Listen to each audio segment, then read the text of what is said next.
Seja bem-vindo a mais um programa Luz para os Meus Passos, aqui na TV Canção Nova. Que alegria estar aqui com você na TV Canção Nova. Aliás, quero louvar a Deus por essa TV que tanto tem evangelizado e se dedica para um programa como esse chegar até você. A Canção Nova é uma TV que evangeliza 24 horas por dia. Já quero agradecer você que ajuda essa TV, você que colabora com a evangelização. Deus te abençoe. Mas também quero saudar você que nos acompanha pelo meu canal do YouTube, Frei Gilson / Som do Monte, e você que acompanha pelo canal de Dom José Francisco Falcão. Ambos os canais, até inclusive a Canção Nova, gratuito. Tudo é gratuito, porque o Evangelho precisa chegar a todos os cantos. Então é uma alegria chegar até você, é uma alegria chegar até sua casa, até sua família. Você que está na Canção Nova nesse domingo à noite, você que está no meu canal do YouTube ou no de Dom José, não sabemos a hora, o dia que você está assistindo, mas este programa eu tenho certeza que vai falar muito ao seu coração. Lembrando que ainda a gente está numa introdução à Sagrada Escritura. O nosso interesse aqui neste programa é estudar o Antigo Testamento. Em breve a gente vai começar a fazer estudos maravilhosos do Antigo Testamento, mas antes estamos colocando alguns alicerces importantes para você compreender o Antigo Testamento. Quero já saudar, receber Dom José Falcão, sua bênção, uma alegria tê-lo mais uma vez conosco. Deus abençoe sua vida, Frei Gilson, uma alegria estar aqui. No programa anterior, nós falávamos sobre tantas realidades, mas vou dizer o que a gente terminou dizendo, que é sobre a tradição. A tradição que foi passada até chegar a nós. E eu fiz a seguinte pergunta para Dom José: a transmissão ou a tradição do Evangelho foi feita de uma só maneira ou de várias maneiras? E aí a resposta foi que a tradição foi feita de uma forma oral e de uma forma escrita. Então, primeiro veio a pregação, e Dom José sempre nos prova isso com a Sagrada Escritura, com o Catecismo da Igreja Católica. Então, primeiro veio a pregação, forma oral, e depois a forma escrita. A minha pergunta agora, Dom José, é se neste processo da transmissão da tradição oral e escrita, houveram algumas fases, alguns processos que o senhor poderia elencar para nós. A fase oral, Jesus prega. E os apóstolos estão perto, os discípulos também estão presenciando, ouvindo, sendo testemunhas oculares dos prodígios de Jesus. Suas curas, seus milagres, seus exorcismos, enfim, são testemunhas oculares de tudo aquilo que Jesus disse e fez durante os 3 anos de sua vida pública. Testemunhas também da sua ressurreição. Entenda-se, testemunhas das aparições do ressuscitado. Depois, 40 dias, Nosso Senhor Jesus Cristo prepara a igreja, dirimindo as dúvidas, dando alguns ajustes, digamos assim, de ensinamento, recordando, e vem Pentecostes. Jesus sobe ao céu, ascensão, 40 dias depois de sua ressurreição. 10 dias depois, a efusão do Espírito Santo, quando a igreja começa a pregar desassombradamente o nome de Jesus, a partir do momento do discurso do apóstolo Pedro, no capítulo 2 dos Atos dos Apóstolos. Então, os apóstolos pregam, os discípulos também. Depois vem por escrito a fase de colocar aquilo que eles pregaram, aquilo que eles disseram, os ensinamentos de Cristo e o ensinamento da igreja, por escrito. Então, são 3 as fases que costumeiramente na teologia bíblica se costuma enquadrar esse processo. Cito um documento da década de 60 do século passado, de uma Pontifícia Comissão Bíblica, uma comissão do Vaticano, que publicou uma instrução chamada Sancta Mater Ecclesia, de 21 de abril de 1964. E ela divide em 3 momentos, 3 fases de transmissão oral e escrita. Da pregação de Jesus para a colocação dos textos que vão integrar futuramente o Novo Testamento. Vamos então à primeira fase. Primeira fase. O texto vai aparecer aí na sua tela. Cristo, nosso Senhor, escolheu discípulos que o acompanharam desde o início. Viram suas obras, ouviram suas palavras, estando, assim, em condições de tornarem-se testemunhas de sua vida e de seu ensinamento. O Senhor, quando expunha de viva voz sua doutrina, seguia as formas de pensamento e de expressão então usuais, adaptando-se assim à mentalidade dos ouvintes e fazendo com que seu ensino se imprimisse firmemente na memória deles e pudesse ser guardado com facilidade pelos discípulos. Estes perceberam bem os milagres e os demais acontecimentos da vida de Jesus como fatos operados e dispostos com a finalidade de levar a fé em Cristo e de aceitar com fé sua mensagem de salvação. Então, no primeiro momento, Cristo é o principal protagonista. Ele está pregando. Chamou para estarem consigo os apóstolos, seguiram-no também discípulos, e esses vão ouvindo, atentos ali pertinho de Jesus. Não é certo, não está em nenhum versículo do Evangelho que eles iam anotando alguma coisa, uma espécie de caderninho, enfim, para... Não está. Também não está excluída essa possibilidade. Mas como os Evangelhos não citam isso, então fiquemos com Jesus falando, Jesus curando, Jesus expulsando os demônios, Jesus ressuscitando os mortos, Jesus nas disputas com seus opositores e tal, e aqueles que mais para frente vão escrever, se não todos, porque não temos condições de dizer que são Lucas, que vai se tornar depois discípulo de São Paulo, estava já presente durante a vida pública de Jesus, ou São Marcos, parece que São Marcos sim, porque a Escritura chama de João e de Marcos, o que supõe uma certa intimidade do autor sagrado com o autor do segundo Evangelho. Em todo caso, primeira fase, Jesus pregando, Jesus agindo, Jesus durante a sua vida pública e os outros todos como espectadores, como amigos próximos, como bem pertinho de nosso Senhor. Essa é a primeira fase. Certo. Jesus, o transmissor. Sim. Jesus, o pregador. E todos eles atentos, todos eles observando atentamente cada acontecimento. Primeira fase. Certo. E essa fase deve ter sido linda, né? Os 3 anos, sim. Você poder ouvir dele mesmo, foi incrível. No Evangelho segundo João, a primeira fase já começa com Jesus chamando os apóstolos, né? Temos a vocação de Natanael, no quarto Evangelho, Natanael, o debochado. Pode vir alguma coisa boa de Nazaré?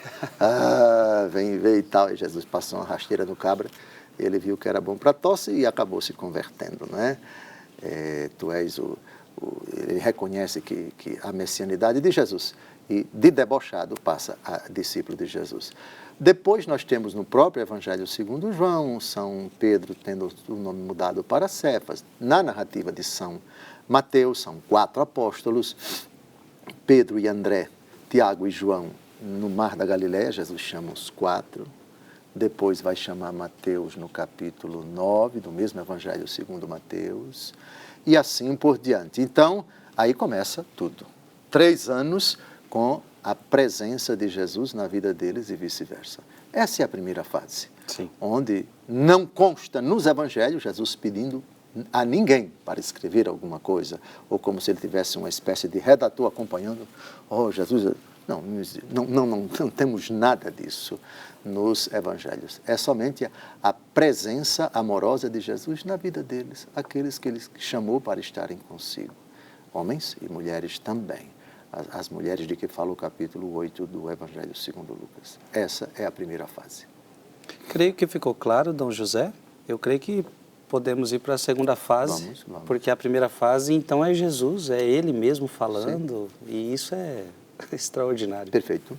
Segunda fase. Ainda com o mesmo documento, a Pontifícia Comissão Bíblica, Instrução, Sancta Mater Ecclesiae. Segunda fase. Os apóstolos anunciavam, antes de tudo, a morte e a ressurreição do Senhor, dando testemunho de Jesus.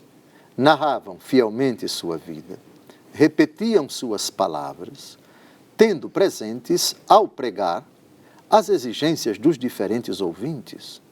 Depois que Jesus ressuscitou dos mortos e sua divindade apareceu de modo claro, a fé não somente conservou a memória dos acontecimentos, mas a consolidou, porquanto aquela fé se fundava sobre aquilo que Jesus tinha feito e ensinado. Em razão do culto com o qual, em seguida, os discípulos honraram a Jesus como Senhor e Filho de Deus, não se verificou uma sua transformação em pessoa mítica, uma espécie de mito, nem uma deformação da sua doutrina. Constantes no ministério da palavra, pregaram usando modos de expor adaptados ao seu fim específico e à mentalidade dos ouvintes, porquanto eram devedores aos gregos e aos bárbaros, aos sábios e aos ignorantes. Com efeito, podemos distinguir na pregação que tinha por tema Cristo catequeses, narrações, testemunhos, hinos, doxologias, preces e outras semelhantes formas literárias que aparecem na Sagrada Escritura e estavam em uso entre os homens daquele tempo. Então, aqui é a fase de Pentecostes em diante. Eles não pregaram nenhuma novidade. A pregação, seja de São Pedro, que foi a primeira, seja as demais, contidas nas diversas cartas do Novo Testamento. A fidelidade àquilo que ouviram, àquilo que viram. Não acrescentaram nem tiraram. Cada um, evidentemente, com um público diferente, a igreja começa a se espalhar, os apóstolos começam a... Alguns ficam na Terra Santa, Tiago é um exemplo daquele que ficou ali na Terra Santa, mas os outros se espalham e vão para Antioquia, e vão para a Ásia Menor, vão para Éfeso, vão para Corinto, vão para Filipos, vão para Tessalônica, vão para Atenas, vão para diversas cidades do mundo romano, e cada uma tem um público específico, cada pregador tem a sua linguagem própria, tem o seu jeito de pregar, não é? E estamos na pregação ainda, não tratamos de escrita, escrita é a terceira fase. As duas fases são orais. Sim, são orais. E aí a igreja sempre com essa preocupação, aquilo que nós vimos, aquilo que nós ouvimos, aquilo que nós apalpamos, o verbo da vida, esse nós anunciamos. É o cuidado do apóstolo e evangelista João, na sua primeira carta, capítulo 1, nós apalpamos, etc. Ou seja, ele começa dizendo, aquele que eu prego, aquele que nós pregamos, aquele que a igreja prega, nós vimos, nós ouvimos, nós apalpamos. Ou seja, foi uma experiência pessoal, foi até de pele a pele com o Senhor, com o Salvador. Eles eram os guardiões da fé, Sim, da tradição. Exatamente, exatamente. São Paulo vai cunhar uma expressão que é muito cara para nós, o depósito da fé. Olha que bonito, para falar da mensagem revelada. Essa mensagem nós recebemos e não podemos pregar outra mensagem. Nós que convivemos com Jesus, nós que estivemos com Jesus, nós pregamos aquilo que é fruto de nossa experiência. Nós testemunhamos de viva voz aquilo que nós contemplamos, nós convivemos com o verbo da vida. E isso, sem dúvida alguma, aqueles que estiveram próximos de Jesus, a pregação deles dá uma autoridade tremenda. A quem é aquele? Uma coisa é você dizer que aquele é aquele que conviveu com alguém que conviveu com Jesus. Outra coisa é dizer que esse conviveu com esse que conviveu, com esse que conviveu com quem conviveu com Jesus. Não, outra coisa é dizer esse conviveu com Jesus. É muito forte. É muito forte. Aí estamos nessa segunda fase, a igreja pregando. Num primeiro momento, sem preocupação nenhuma de escrever nada. Os relatos dos Atos dos Apóstolos. São Lucas, que é o autor dos Atos, ele descreve a igreja se expandindo, a igreja sofrendo também com os ataques dos judeus nas cidades onde eles chegavam, Jerusalém e as outras cidades também, a perseguição do apóstolo Paulo. Depois vem a conversão do apóstolo Paulo e assim por diante. O livro dos Atos, me parece que descreve bem essa segunda fase. Sim. A igreja se expandindo, a igreja pregando, primeiro no ambiente judaico, depois, diante da resistência, São Paulo diz, olha, foi para vocês que nós pregamos, mas já que vocês não querem, não disse assim com esse sotaque brabo de Alagoas, mas já que vocês não querem, a gente vai pregar para os pagãos. Aí, a quantidade de corações do paganismo que se converteram para Cristo foi impressionante. Segunda fase. Lucas 10:16, quem vos ouve, a mim ouve, quem vos rejeita, a mim rejeita. Jesus, nessa palavra, está escolhendo eles para serem os transmissores dessa tradição. Corretíssimo. Mas assim, quando Jesus fala, quem vos ouve, a mim ouve, parece que é uma palavra que também dá autoridade. Ou seja, eu vou dar a vocês um poder que vocês não vão errar nessa transmissão. Porque senão Jesus não poderia falar uma coisa dessa. Perfeito. Aí, Vossa Reverendíssima me obriga a citar o final do Evangelho segundo Marcos, capítulo 16, o poder de pisar sobre serpentes, etc. Lembra disso? Sim. Versículos de 15 a 18. Repare Nosso Senhor Jesus Cristo, como ele começa. Ele não começa dando poderes extraordinários, que vão aparecer nos versículos 17 e 18, por favor. Mas o primeiro poder que ele dá, no versículo 15, é de pregar. Sim. Depois vem os outros milagres. Por favor, Marcos 16, de 15 a 18. E disse-lhes, ide por todo o mundo e pregai o evangelho a toda criatura. Correto. Quem crer e for batizado será salvo, mas quem não crer será condenado. Pronto, então até aqui o poder de pregar. E também a advertência para quem não crê. Agora avante, vem outros milagres. Estes milagres acompanharão os que crerem. Expulsarão os demônios em meu nome, falarão novas línguas, manusearão serpentes, e se beberem algum veneno mortal não lhes fará mal, imporão as mãos aos enfermos, e eles ficarão curados. Pronto, o próprio São Marcos responde à pergunta de Vossa Reverendíssima. A resposta é sim. Na frase de Jesus, quem vos ouve a mim ouve, estão embutidos esses poderes, sobretudo de pregar o Evangelho, o poder da palavra. Para que não houvesse erro nessa transmissão. Exato. E essa preocupação aí de não haver erro, os apóstolos tinham uma consciência muito viva. São Paulo, na já citada, acho que no outro programa, da carta aos Gálatas, ó Gálatas insensatos, quem vos fascinou, capítulo 3, versículo 1, ele já começa brabo ao dizer se alguém pregar um evangelho diferente daquele que nós anunciamos, seja anátema, ainda que fosse um anjo. Lembra da famosa frase? Sim, era uma consciência bem nítida, bem consolidada, e os apóstolos tinham essa consciência. Nós somos guardiães. A nós compete vigiar em todo o orbe católico, em toda a igreja, em todas as comunidades, para que não se escreva e não se pregue aquilo que é contrário ao único depósito que nós recebemos do próprio Senhor Jesus. Agora, falando de tradição, interessante porque Pedro e Paulo. Pedro convive com Jesus, certo. Paulo não. No começo não. No começo.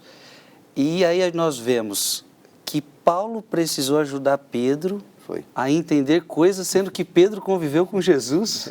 Porque duas coisas que, por exemplo, ide por todo o mundo. E aí Pedro parece que entende que a pregação devia ser somente aos judeus, digamos assim. E, por outro lado, Pedro não acredita, ou seja, Paulo está mostrando para Pedro, não, o evangelho também é para os pagãos. Mas interessante é Paulo tendo que intervir para Pedro, que conviveu com Cristo. É verdade. Eles entram, na verdade, num acordo. Qual é o acordo que o apóstolo Paulo faz com o apóstolo Pedro? Você prega o evangelho aos judeus e eu prego aos pagãos.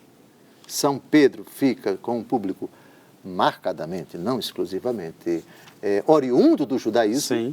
E São Paulo fica com o público marcadamente oriundo do paganismo. Houve um momento em que São Pedro e São Paulo entraram num acordo. São Pedro iria pregar aos circuncisos, ou seja, aos judeus, e São Paulo iria pregar aos incircuncisos, ou seja, aos pagãos. Ou aos judeus que não eram cristãos e aos judeus, os cristãos oriundos do judaísmo, ou aos pagãos, ou aos cristãos oriundos do paganismo. Isso está em Gálatas capítulo 2, versículos de 7 a 9. Eles entraram em acordo. O título do capítulo 2, até o versículos de 1 a 10 na Bíblia Ave Maria, está em harmonia com os outros apóstolos, o apóstolo Paulo. Faça a leitura. Aqui a gente vê um acordo, digamos assim. Vamos evangelizar todo mundo. Você, Pedro, fica com os judeus e eu fico com o público dos pagãos. Ao contrário, viram que a evangelização dos incircuncisos me era confiada, como a dos circuncisos a Pedro. Porque aquele cuja ação fez de Pedro o apóstolo dos circuncisos, fez também de mim o dos pagãos. Tiago, Cefas e João, que são considerados as colunas, reconhecendo a graça que me foi dada, deram as mãos a mim e a Barnabé em sinal de pleno acordo. Versículo 10. Iríamos aos pagãos e eles aos circuncidados. Recomendaram-nos apenas que nos lembrássemos dos pobres, o que era precisamente a minha intenção. Não é bonito aí? São Paulo passou de uma pessoa de quem se desconfiava, todo mundo tinha medo dele, será que está convertido ou não? O próprio Ananias, mas Senhor, ele perseguia a igreja e tal. Não, ele foi escolhido por mim como instrumento para levar a boa nova às nações, etc. E aos poucos São Paulo vai vencendo essas resistências, os dois se encontram, o primeiro Papa e ele, e aí entram em acordo. Aqui São Paulo fala também de Tiago e de João. As colunas, parece que dos 12, São Pedro era o Papa, sem dúvida alguma, mas, digamos assim, ocupavam um destaque todo especial, aqueles com quem Jesus quis estar em alguns momentos especiais. A transfiguração, Pedro, Tiago e João. Parece-me que a sogra de Pedro também, a cura, ele estava lá. E também o episódio do Jardim das Oliveiras, os três, não é? Entram em acordo. Não vamos brigar e tal, a seara é muito grande, você se dedica a esse público e nós nos dedicamos a esse público. Bonito, né? Bonito, bonito. Ainda estamos na segunda fase, a fase de pregação. Eu creio que, em vez de a gente ir para a terceira fase, porque falta pouquíssimo tempo para a gente acabar, então esse texto mostra que, então, até para eles não era, vamos dizer assim, tão claro.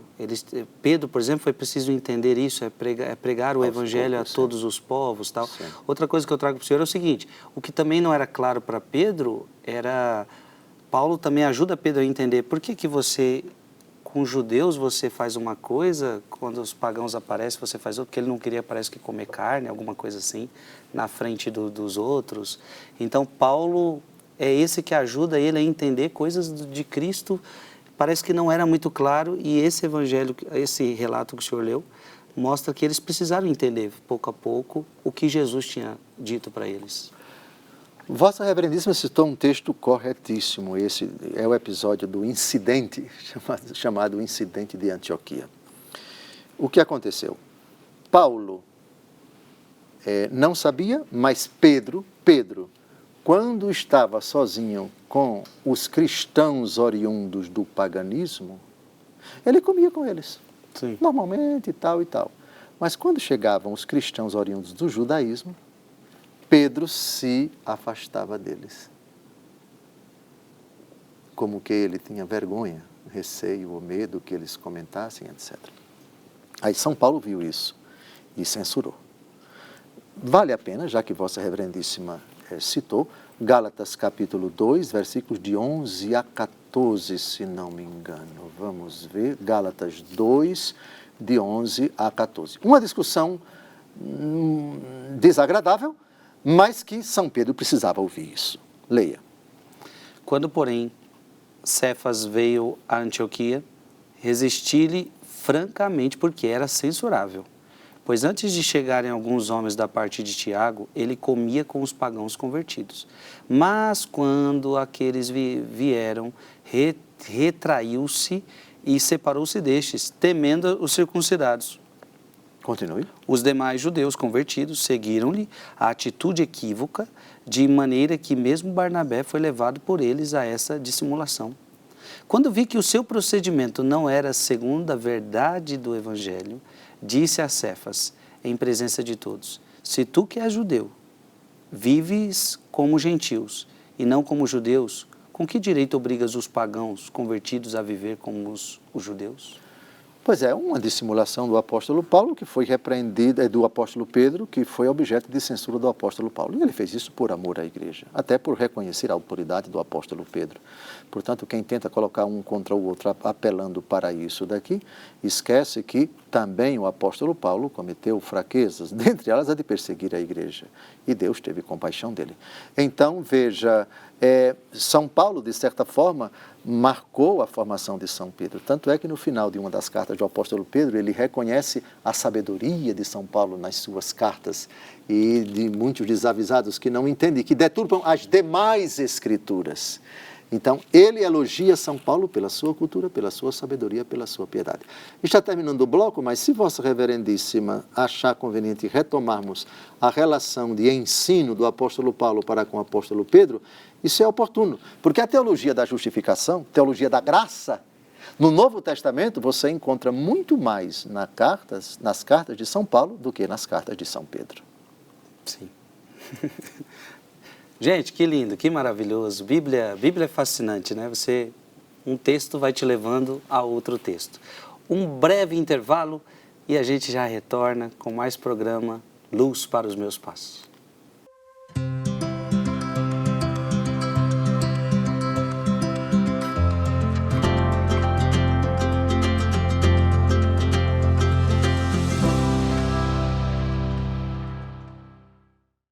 Estamos de volta, programa Luz para os Meus Passos. É uma alegria ter você aqui conosco.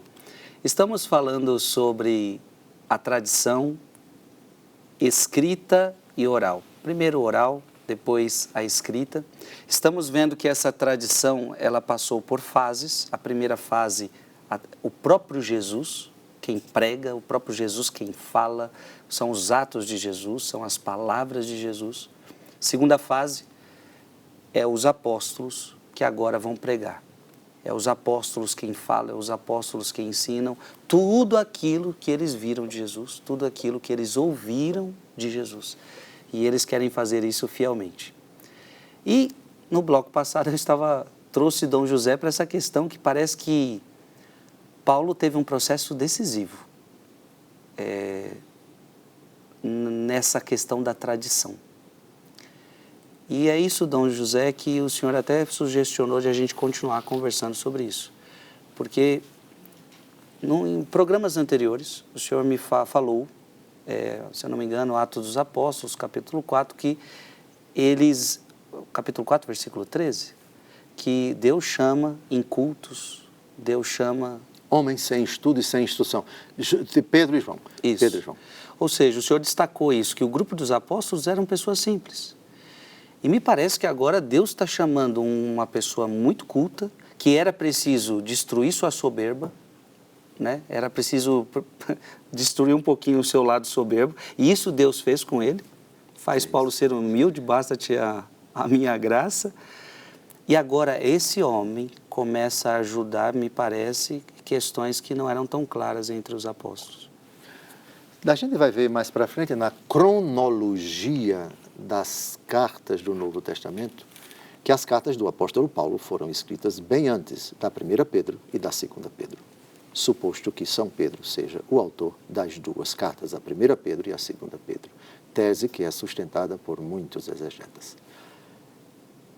Nós temos no tempo uma conversão para Cristo do apóstolo Paulo, bem posterior a de São Pedro. São Pedro foi o primeiro a ser chamado na narrativa de São Mateus, juntamente com seu irmão André. O primeiro a ser chamado, ele e o seu irmão. São Paulo é após Pentecostes, vários anos. Pois bem, todavia, se Pedro e João eram homens sem estudo e sem instrução, Atos 4:13, Paulo era o contrário. Sim. Com estudo, com instrução. Ele mesmo diz que foi criado aos pés de Gamaliel. Gamaliel é citado também nos Atos dos Apóstolos, um rabino, um fariseu muito conceituado. Ele era, digamos assim, foi o mestre de uma grande geração de rabinos, dentre eles o apóstolo Paulo. Mas Gamaliel era prudente e Paulo era fanático. Paulo tinha um zelo, e a gente percebe isso pelo temperamento dele, na lapidação de Estevão e também na perseguição aos cristãos, sobretudo no caminho para Damasco. Então, o que é que nós temos aqui? Nós temos o apóstolo Paulo, muito conceituado na igreja, quando ele, digamos assim, quando a igreja passa a acolhê-lo e a respeitá-lo. É uma pregação sensata, é uma pregação cheia de textos da Escritura, é uma pregação de quem de fato domina o Antigo Testamento, de quem conhece a lei de Moisés, de quem conhece os profetas, de quem, profundo conhecedor da doutrina que ele antes defendeu e que agora tem como seus inimigos aqueles com quem ele partilhava a sua solicitude pelo zelo à lei judaica. Ou seja, agora os seus inimigos eram, outrora, os seus amigos. Ele, fariseu, agora é ex-fariseu. Mas os fariseus de quem ele era amigo antes, agora são seus opositores. Então, São Paulo tem um conhecimento profundo dos argumentos deles, porque ele já foi um deles. Sim. Não é? Então, as cartas do apóstolo Paulo a respeito da relação entre antiga lei e nova lei, antiga aliança, nova aliança, antigo sacrifício, novo sacrifício, justificação segundo os fariseus e justificação segundo a fé em Jesus Cristo, isso não temos na carta do apóstolo Paulo, do apóstolo Pedro, mas nas cartas de São Paulo. A doutrina da justificação, você tem que citar os evangelhos, sem dúvida alguma. Mas a elaboração sistemática da doutrina da graça, da unicidade, da especificidade da doutrina da justificação pela fé, o poder do sangue de Jesus, etc., isso nós encontramos na carta do apóstolo Paulo. E temos uma prova de que São Pedro admirava a doutrina de São Paulo. Como que, aqui é uma opinião minha, Frei Gilson, o senhor vai ler agora o final da segunda carta de São Pedro, em que São Pedro faz uma homenagem tão grande às cartas de São Paulo, como quem diz, esse homem é muito culto. É como se ele estivesse a dizer, é a estrela que mais brilha na igreja. São Pedro não disse isso, mas é uma opinião minha, o que ele pensava da cultura. Nós temos entre nós um fariseu respeitadíssimo, que nos combatia e agora está do nosso lado. 2 Pedro, por favor, já no finalzinho, versículos de 15 a 16, 2 versículos só. 2 Pedro 3, de 15 a 16. Reconhecei que a longa paciência de nosso Senhor vos é salutar, como também vosso caríssimo irmão Paulo vos escreveu, segundo o dom de sabedoria que lhe foi dado. Olha o elogio, olha o elogio. É o que ele faz em todas as suas cartas, nas quais fala nesses assuntos.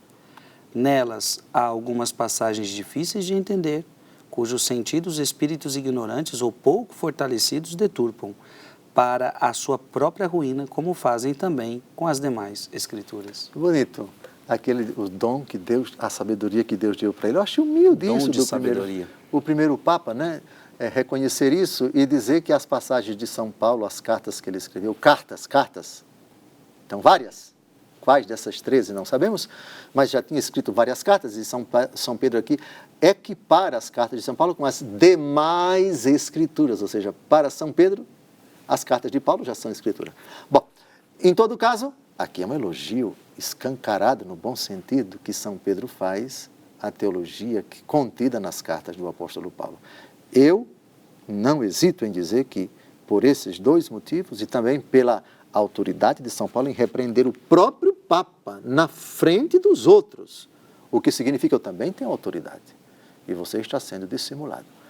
Gálatas capítulo 2, de 11 a 14, o episódio do incidente de Antioquia. Sem dúvida alguma, respondo que sim, Frei Gilson, São Pedro reconhecia o destaque do apóstolo Paulo na igreja primitiva.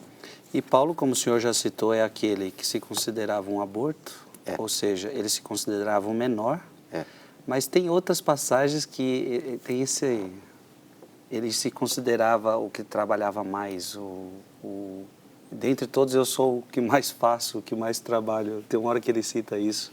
Cita. Ou seja, ele também reconhece tudo que Deus faz a respeito, através da vida dele. Sim. Paulo é um mistério. Sim, é fantástico isso. Me parece que, eu acho que na 2 Coríntios capítulo 11, na 2 Coríntios capítulo 11, ele se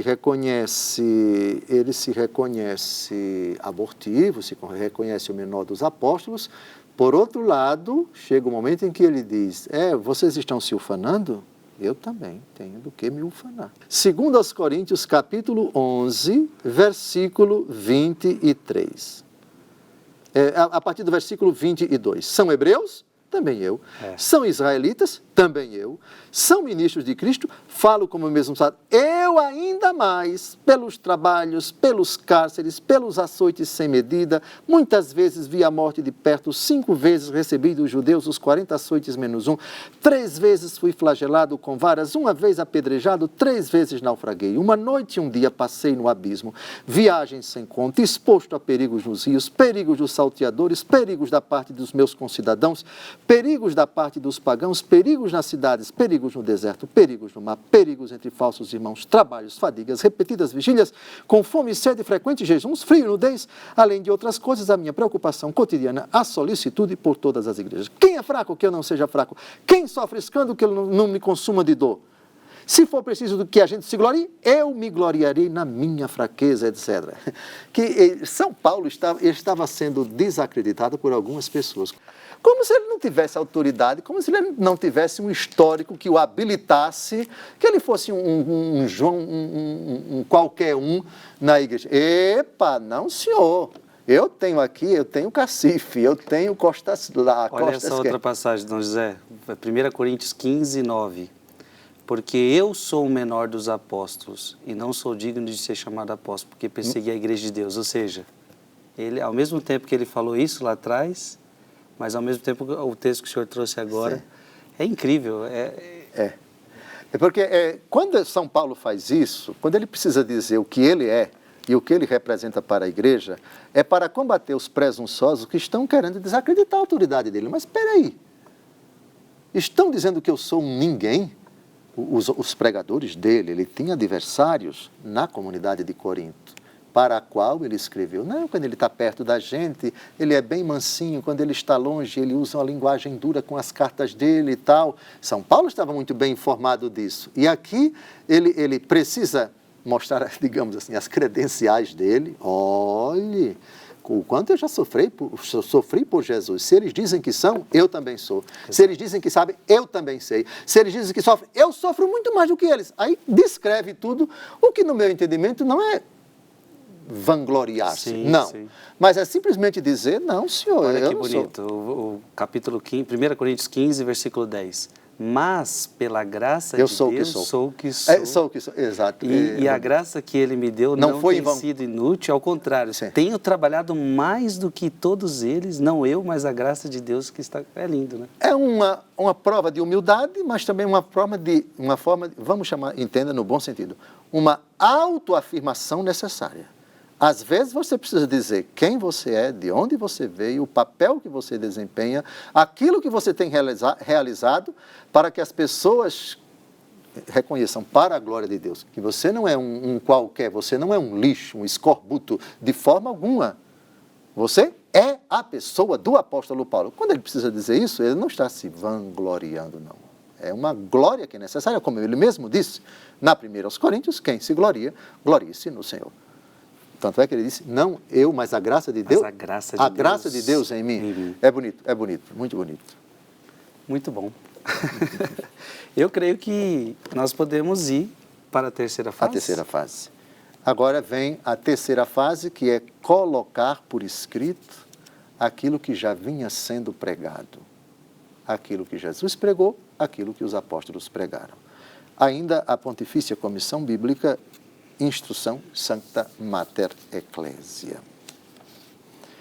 A instrução primitiva, feita primeiro oralmente, foi depois consignada por escrito. Efetivamente aconteceu que muitos tentaram, é São Lucas quem diz, ordenar a narração dos fatos referentes ao Senhor Jesus. Os autores sacros a consignaram nos 4 evangelhos para o bem da igreja, com um método correspondente ao fim que cada um se propunha. Algumas coisas escolheram, outras compuseram em síntese, desenvolveram alguns elementos em vista da situação de cada igreja, buscando por todos os meios que os leitores conhecessem a boa fundamentação de quanto lhes era ensinado. Na verdade, dentre todo o material de que dispunham, os hagiógrafos, isto é, escritores sagrados, escolheram de maneira a corresponder àquelas condições e àquele fim. Ora, dependendo do sentido de um enunciado do contexto, deve-se pensar que quando os evangelistas, ao referir os ditos e fatos do Salvador, apresentam contextos diversos, assim fizeram para a utilidade dos leitores. Então, os escritos nascem com essa intenção, com essa finalidade. Escritos para um público preciso e, portanto, com a linguagem adequada àquele público, com uma intenção teológica própria e específica do autor sagrado, supondo, evidentemente, a inspiração divina. Mateus seguiu um esquema próprio, colocando fatos que o Espírito Santo colocou no seu coração, na sua mente, na sua vontade, na sua mão, na sua pena, para que fossem colocados por escrito. Marcos, idem.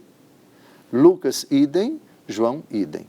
É pessoas diferentes, épocas diferentes. Mateus, o Espírito Santo o inspirou para que ele redigisse 28 capítulos. Uhum. Marcos foi inspirado para redigir somente 16, é o menor dos evangelhos. Lucas, um pouco mais que Marcos e um pouco menos que Mateus, 24. E o evangelho quarto, o último a ser escrito, com 21 capítulos, se não me engano. 21. Uhum. Inclusive, em João 20, 30, 31... então, muitas coisas foram escritas que não estão escritas nesse livro. Então, quando o Senhor diz assim, foi escrito para isto, aí aqui diz, fez Jesus da presença de seus discípulos, ainda muitos outros milagres que não estão escritos neste livro. Mas estes foram escritos para que creiais que Jesus é o Cristo. E crendo, tenhas a vida em seu nome. E crendo, tenhais a vida em seu nome. Exato. A pergunta, então, é, o Novo Testamento, ele foi escrito com essa finalidade? Foi. Anunciar Jesus? Exato. Eu posso dizer, então, que o Antigo Testamento foi escrito para... Mesma finalidade. Para anunciar o Cristo que viria? Preparação. A preparação? Preparação, sim. Nós temos uma prova disso. Primeiro, a transfiguração. Moisés e Elias conversavam com Jesus. Segunda prova... A lei e os profetas. A lei e os profetas. Segunda prova, Jesus com os discípulos de Emaús. Jesus se utiliza da lei e dos profetas para explicar tudo aquilo que falava deles. Temos uma outra prova, o diácono Filipe com o eunuco da rainha de Candace, da Etiópia. Ele vinha de Jerusalém na estrada aqui em direção a Gaza, etc. Também Filipe explica o texto do profeta Isaías, enfim. Sim, a finalidade do Antigo Testamento é o Novo Testamento. Todas as Escrituras se referem a Cristo. Corretíssimo. Então, podemos dizer, sem medo de errar, toda a Sagrada Escritura tem como finalidade anunciar Cristo. Sim, essa frase, se não me engano, é de São Jerônimo. São Jerônimo, sim. O Antigo Testamento se refere a Cristo. Temos que enxergar em todo o Antigo Testamento traços de Cristo, profecia de Cristo, anúncio de Cristo, oráculos a respeito de Cristo, tipologia de Cristo, preparação para Cristo. Todas essas afirmações são corretas. Sim. Sim. Assim, então, terminamos as 3 fases? Não. Não?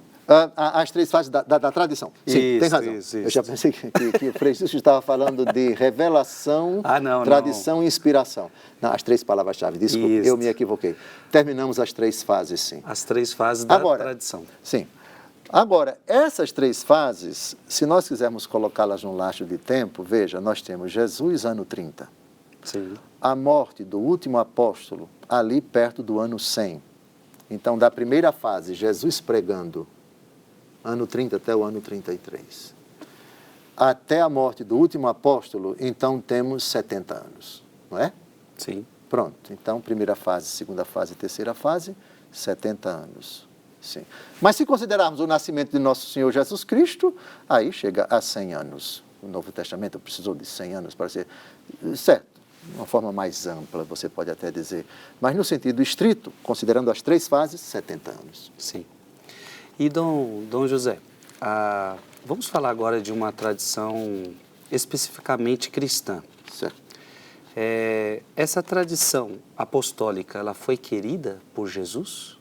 Jesus quis essa transmissão dessa tradição? Quis enquanto ele disse, pregai. A pregação é a forma mais solene de você transmitir uma realidade. São Paulo colocou isso na Carta aos Romanos, capítulo 10. Por favor, uma prova de que Jesus quis, eu já citei o texto, a última frase de Jesus no Evangelho segundo Mateus, ide pelo mundo, pregai o Evangelho a toda criatura. Vivemos num mundo hoje onde dizem que a fé não pode ser propagada porque é uma falta de respeito com as pessoas. Então você tem que guardar para você. Então isso não se coaduna de jeito nenhum com a Sagrada Escritura, com Jesus Cristo. Porque para muitos você tem que ter sua fé e pronto, com você. Porque a partir do momento que você coloca para outro, transmite para outro, você está faltando com respeito, porque cada um... E aí vão dizer, o país é laico, aquela coisa toda. Nessa lógica, os primeiros que desrespeitam são eles. Porque no momento em que eles dizem, eles querem ser ouvidos. Uhum. E querem ser obedecidos. Uhum. E querem que sua vontade prevaleça. Uhum. Se defendem alguma coisa e transparecem isso por escrito, ou de forma oral, em nada eles diferenciam-se de nós. No momento em que uma pessoa manifesta uma ideia na sociedade e defendem alguma ideia, eles defendem porque querem que alguém concorde com eles, correto? Sim. Se querem que alguém concorde com eles, eles querem que sua vontade prevaleça. Uhum. Qual é a diferença do ponto de vista material para conosco? Ou seja, eles querem ser ouvidos e querem que nós calemos. Uma vez, certa feita, Frei Jesus, alguém disse, a Igreja Católica é dogmática e a gente não pode admitir dogmas. Aí eu olhei para a pessoa uma vez e disse, bem, a Igreja Católica é dogmática? Sim, porque ela tem verdades que ela considera como verdadeiras e tal. O mundo não pode ser dogmático. Eu disse, você tem certeza disso? Tenho. Se você tem certeza, você é tão dogmático quanto eu. Porque você tem um dogma. O dogma dá certeza de que uma determinada religião não pode ser dogmática. Quem pode viver sem certezas? Quem pode sustentar ideias e dizer, eu não tenho certeza daquilo que eu estou pensando, daquilo que eu estou falando, daquilo que eu estou defendendo? Qualquer ser humano, quando defende uma realidade e reputa verdadeira essa realidade, chame isso de dogma ou não, ele tem certeza absoluta dessas ideias, desses valores, dessas concepções, dessa ideologia, dessa filosofia. Não me venha com esse clichê ridículo de que nós somos dogmáticos no sentido pejorativo. Somos, mas quem não é? Olhe para mim, você que não acredita em Deus e que reputa presunçosa, arrogante, estúpida, essa pretensão da Igreja Católica de defender o que ela diz que é verdade, que é dogma. Tu não tens. Tu tens alguma ideia que tu consideras verdadeira? Não, não tenho. Toma juízo, rapaz. Tu tens tantas verdades quanto nós temos. Só que o teu conceito de verdade é diferente do nosso. Portanto, tua crítica à Igreja Católica, quando tu dizes que ela é dogmática, que ela considera essas verdades inalienáveis, a Bíblia é palavra de Deus, verdade de vida, é o cúmulo da arrogância. Se você chama a igreja de arrogante e você tem certeza disso, você acabou de ser dogmático, porque você carrega consigo o dogma da intransigência com a Igreja Católica. Esse é o dogma que tu nutres no teu coração. Não vem com essa, por favor. Nós temos o direito, como todas as pessoas na face da terra, de reputar verdadeiras realidades. Realidades que nós reputamos verdades de fé. Afirmações divinas que vieram do próprio Deus. Nós temos o direito, ainda temos um direito respeitado em algumas partes do mundo, de acreditar que Jesus Cristo é o Senhor, que a Bíblia é a palavra de Deus, que não há outro nome debaixo do céu pelo qual devamos ser salvos. Essas verdades para nós são fundamentais. Se tu não acreditas, respeitamos esse direito. Como respeitamos também o direito que tu tens, até de não concordar, de discordar. Mas quando tu dizes que nós somos dogmáticos e tu não és, tu és tão dogmático como nós. Perfeito, perfeito. E o respeito sempre? Sempre o respeito, sem dúvida alguma, igualdade, diversidade e identidade. Somos iguais enquanto seres humanos, enquanto cidadãos brasileiros, enquanto cidadãos do planeta Terra. Respeitamos a diversidade, o direito de cada pessoa pensar o que quiser, acreditar no que quiser. Respeitamos o direito dos outros, mas exigimos também que os outros respeitem o nosso direito. Exato. E mais a nossa identidade. Se tu tens o direito pela diversidade que nos obriga a conviver juntos e nos respeitarmos reciprocamente, eu tenho o dever, não só o direito, de conservar a minha identidade. E minha identidade católica é o credo, os mandamentos, os sacramentos e a oração cristã. Eu creio, eu celebro, eu ajo e eu oro. Aqui estão os 4 pilares que estão, o Catecismo da Igreja Católica está dividido nesses 4 momentos. Sim. Ou seja, as verdades que eu considero verdadeiras, reputamos dogmáticas, verdades de fé que devem ser cridas por fé divina e católica, credo. Mandamentos, o meu agir é a palavra de Deus, os seus mandamentos, as ordens do Senhor para o meu agir, o bem que eu devo fazer e o mal que eu devo evitar, estão no decálogo, que atinge em Jesus a sua plenitude, que sintetizou os 10 mandamentos, amarás uns aos outros como eu vos tenho amado. Essa é a síntese. Amar a Deus sobre todas as coisas e ao próximo como a si mesmo. Os sacramentos instituídos por Jesus, a celebração do culto divino e a oração cristã. Essa é a nossa identidade. E falando de identidade, pregar é uma identidade nossa. Jesus pediu para nós pregarmos. Então, se nós não pudermos pregar, a nossa identidade está sendo ferida, né? O nosso direito está sendo ferido. Correto, correto. Termino com... O senhor citou Romanos, capítulo 10. O senhor ia ler alguma coisa? Mas sim, de 8 a 10, por favor. Dá para ler rapidinho? 10, de 8 a 10. A palavra está ao teu alcance, em tua boca e em teu coração. Que diz ela, afinal? A palavra está perto de ti, na tua boca e no teu coração.